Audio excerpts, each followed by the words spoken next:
Take it away. All right. How's everybody doing tonight? Can I have the panel come up? Yes, please. My guests, the MVPs.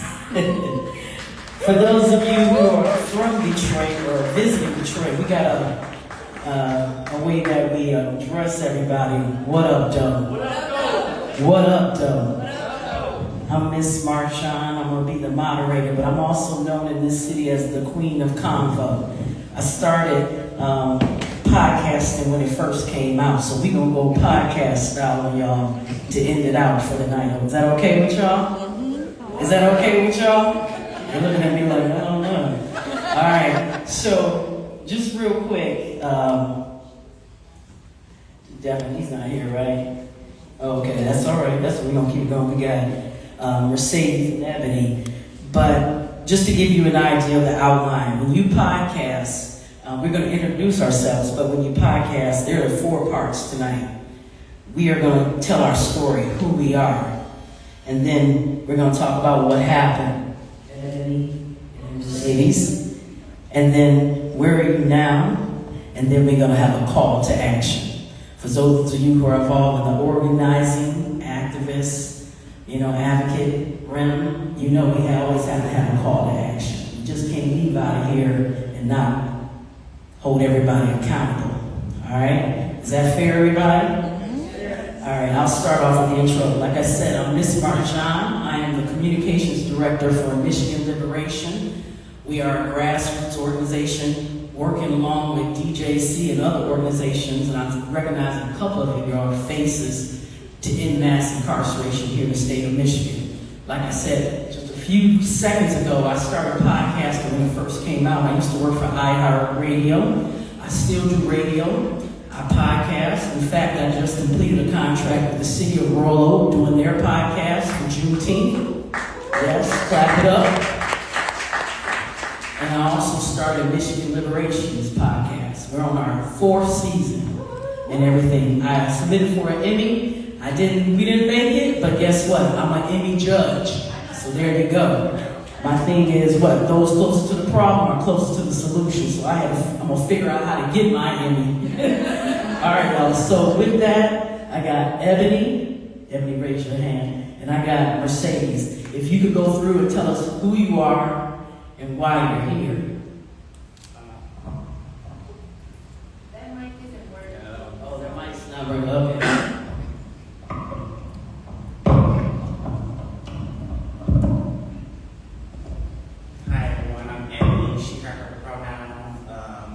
I'm here today to tell a little bit about my story of me getting my license back. It's been, I'll say, over a decade of me not having my license. So I'm with Answer Detroit. That's a grassroots organization. We are out, to support sex workers in our community. A little other things that I do, home health care. I'm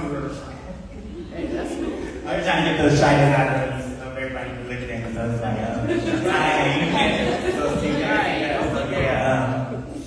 I'm an outreach coordinator with Answer. I'm a home care provider for a few family members. I do Texas door taxis and some tax repair. I tell you what, Icebreaker, what side of town, east or west? I'm east side. I'm trying to Thank you. Hello everybody, how you doing tonight? I'm Mercedes. I am here today because, as you guys see in the video, a relief off my back to drive with no license it sucked. I worked with the Road to Restoration Clinic through attorney Ms. Rodina Mustafa, which is she's not here today. What led me to Road to Restoration, I'm going to tell you a little bit about my story. I heard about the program through Instagram, and I signed up. I was a little nervous about this. I was like, are they going to lock me up? And it took everything within me to just, look out. I walked away, but then I had a thought in me to say, just go back, see what they have to offer. And when I say I went in there, you guys, it was like a room full of with every every employee, the volunteers to work here, it was like a piece of relief to know what they had to offer. So I explained my story, which had brought me to Road to Restoration because I had not one, but 3 children with a disability, and I had to transport them back and forth. So I kind of gave them a rundown of my life and what led me to drive without license. I didn't know it then, I was young. So I said, hey, well, I'm here to change that. You know, it took me a while. I was probably about, I want to say, 2022, I'm 33, I was 30. So I decided to take the measurements to get my license, Ms. Rabina Mustafa. When I say it was a bump in the park, but I made it, and I got my license. All right, let's clap it up. West side of town. I'm on the west side of Detroit. So what's the best side? West side or east side? All right, so you heard. All right, now we had the icebreaker. That's their story, and they're sticking to it. We're going to talk about more in detail. When I do podcasting with my guests, we create an experience in the lab or in the studio, and we do. And I'm going to look for all of y'all to come podcast with me. All right, we do it in Troy, Michigan. But what happened? We want to know the 411. What happened? Now, we know you've been working with, DJC, but what happened? What led you to this point? I mean, your real story, the real story. So what led me to the Road to Restoration program is because I didn't have a license. Like I said, at that point, I had a son, which is now about to be 3 years old. He was on a feeding tube. And, looking over my shoulders, I can't keep doing this. I can't keep doing this. At this age, I shouldn't keep running. I want to take the steps to find out what it is to get my license back. So, the Road to Restoration Clinic, and also shout out to Secretary of State as well with the Road to Restoration Clinic because they helped me. They gave me the courage to walk in and handle business. There was a few bumps in the road where I went in to take my, I'm going to start off by saying, I went in with Ms. Rabina Mustafa at the courts. We cleared my warrants. I did have a few warrants out as well. Numerous tickets. So once I got everything cleared, I did take the measurements to get my permit. I did fail the first 2 times, and then I rescheduled to take my test for my actual license. I failed that twice as well, and I almost gave up. I called Ms. Rabina Mustafa, and I was like, I'm tired, I don't know what to do, I'm at my end, and I just, I'm not gonna give up. I'm gonna go ahead and try it again. For the 3rd time, I went in the Secretary of State, which was in Hamtramck, and I'm licensed. Hey, Ebony, how did you get here? What happened? I got here by, I was in the process of getting my legal name changed. There was a few things that was stopping me in order to get my name changed. I had to have no warrants out for my arrest. I had a few out. It was a rug. When I say it was a rug, oh my God. Even though I knew the steps and the things that I had to do in order to get those things accomplished, it was just a blessing to have somebody there that knew what they were doing and know the law and things like that. So, I was in the process of getting my name changed through I think it was Michigan. No, Fair, Michigan, Wayne State University. I was getting my name changed through them. Ended up using up all their funding, the $1,200 that they gave me.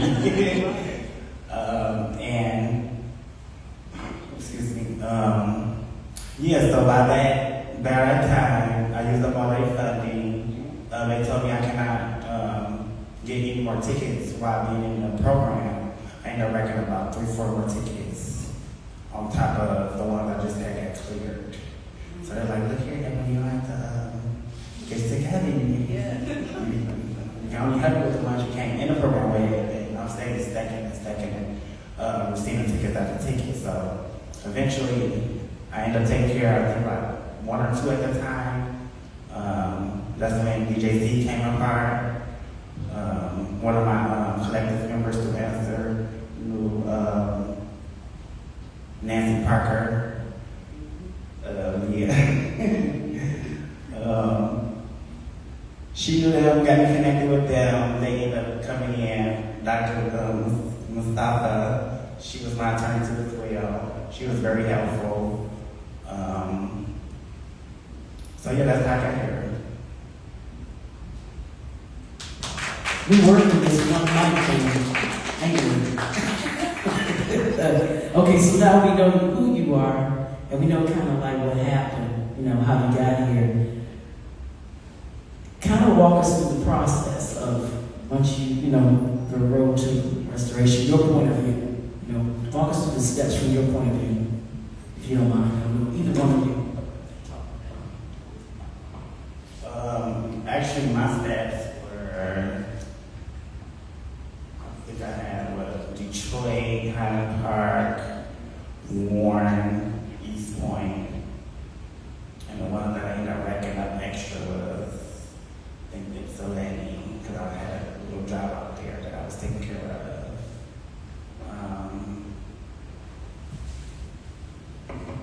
Yeah. That's real. I'm just trying to get it out. It's been like years. It's been 2 years since I had my license. September, I think 13th of this month. It's been 2 years since I had my license. That was my first time. I believe it's been 2 years now. I've had my license since 2023, September 2023. Yeah. And I had Detroit got over 15 closed tickets. It was like an embarrassment. It was so crazy that I ended up crying and I'm like, oh my God, this is so over with. And that was like, I think the last court that I had to go through. And the judge was like, Miss Williams, no, I don't want you back in my court. And at the end of it, I guess she seen like the tears come down my face. She was like, Miss Mustafa, you might want to check on your hand. And it was just like, it was like a burden off my leg, like, oh, I made it, even though it took me through so many counties to get there, but I made it.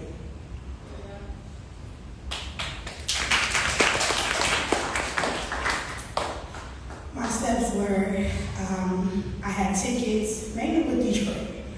I was able to, like I said, go in and have the courage, also still scared, walking in 36th District, not knowing that it was a relief one that I could get my warrants cleared and my tickets. I also had tickets with Allen Park, I believe, and Dearborn. With the program, with Attorney Mustafa being there the entire way, it took me a year to complete the program. So I got my license in January 6th, that is, of 2025. Kudos to you. Third part, where are you now? Now that you've had your fines and fees paid off, and you know, how do you feel, and what is the impact that you're experiencing today? Like, and also, if you want to incorporate words of encouragement for those out there who are maybe going through the same thing.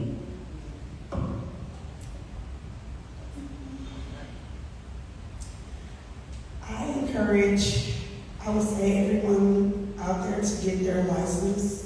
If there's any programs, any funding out there that are willing to work with you, please take the opportunity to work with them, because we never know the advantages that we have out there and the people that are willing to sit there and also listen to your story, to also work with their colleagues to see what we can do to help others.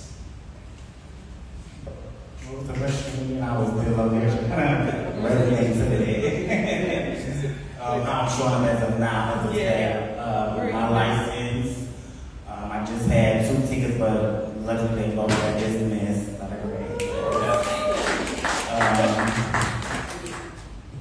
Yeah, just not even just giving up, because it's like, even though before I got started, I was telling myself, I'm going to get the license.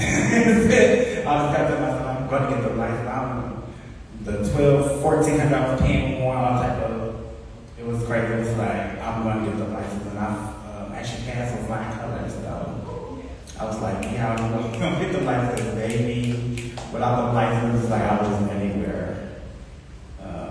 Being an aunt, picking up kids from school, just, the everyday living, especially like, I don't know, like, as a black trans woman, it was like, steady looking behind my back every other day, worried about when to pull off and when to park, and things like that, when to pull over. So, yeah, definitely a blessing to have my license and having DJC push me and drive me to get my license and restored. This is like the last question and then the call to action. In the movie they said those closest to the problem are what? Closest to the solution. That's why we got Ebony and Mercedes up here. And I must say I commend both of you, because even though I've interviewed a lot of people, it is always hard to get people who are directly impacted.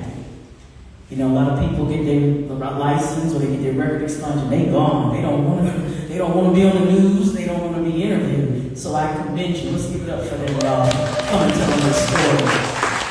But like I said, those closest to the problem, closest to the solution. And in my talking points, we said we need more of a holistic approach to this. Even with the art-to-art clinics. Honestly, what is the solution? Because you both have been through it. What are you think some of the solution is as it pertains to these clinics and so forth? And because we've heard a lot of different things tonight, through the film and the other panel, but you are the subject matter expert, whether you want to be or not, in a way.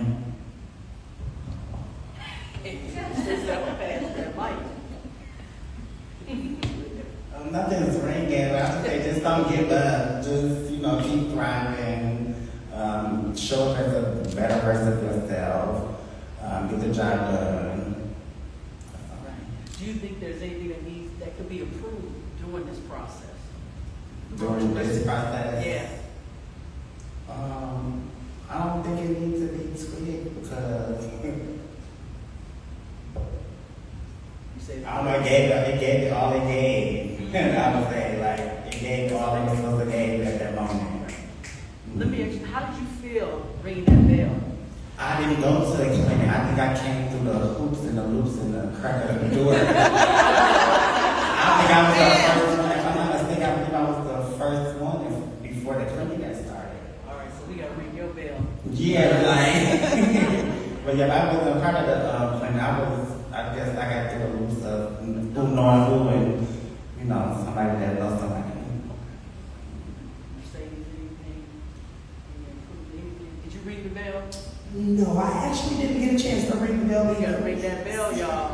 I went through the program through restoration, but we went to the actual location, which was in Hamtramck. The solutions, I would say, the solution, like I said, I will go in, Ebony, just don't give up, keep fighting, keep courage, keep faith, and manifest. And I would say, I don't think there would, if I could say there would be any changes. I would say just stay the way you guys are, because you're doing your best. Thank you, everybody. Let's give it up to Mercedes and Ebony. I want to go ahead and go for the call to action and then open the floor for questions, because I know it's late. I'm usually in the bed or on my second glass of wine right now. Can I keep it real with you? So, the call to action. Oh, they are. DJC better do the doggone thing, the QR code. I better get it up here. Each film has highlighted how fines and fees are used as a tool to oppress and incarcerate our community. DJC has partnered with my organization, Michigan Liberation, to create a pathway to cover the cost of the fines and fees for their clients, the Barrier Relief Fund. Now, since the launch of the fund in 2024, we've been able to pay over $17,000 in fines and fees for their clients. Let me repeat that, $17,000 in fines and fees, all right? But but our work isn't done. Maybe you said our work is not done. Support the Barrier Relief Fund today by scanning the QR code. Your support of the Barrier Relief Fund provides someone with ease in completing everyday errands, going to work, enjoying life with their family. As you heard from Ebony and Mercedes, this is the real deal Holyfield, all right? Helping DJC to meet the immediate needs of our clients. So make sure you scan the QR code, and if you have to save it on your phone like my mom does, because you know her memory, and pass it along. I know, okay, maybe like Kevin Hart said, the way your bank account is set up right now, you gotta wait till Friday, but it's okay. Payday. Please, just know, because they are living proof that it works. So thank you so much. I don't know if there's any questions in the audience for Mercedes, Ebony, or even myself, but definitely for them. All right. Our film. Let's give it up for our film people. I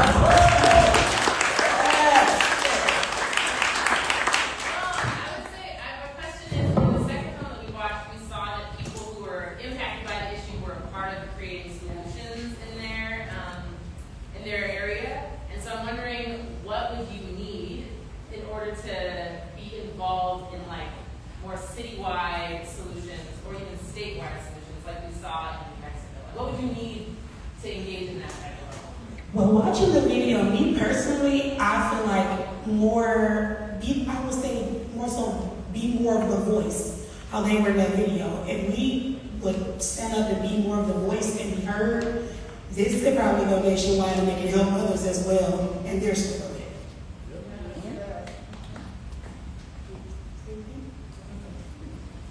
Any other questions? All right. Hey. Oh, we have a question for that?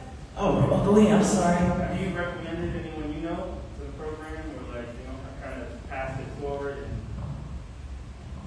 I believe I actually did, but they didn't go about taking it seriously on their end. And again, thank you all to you for being here. It is late.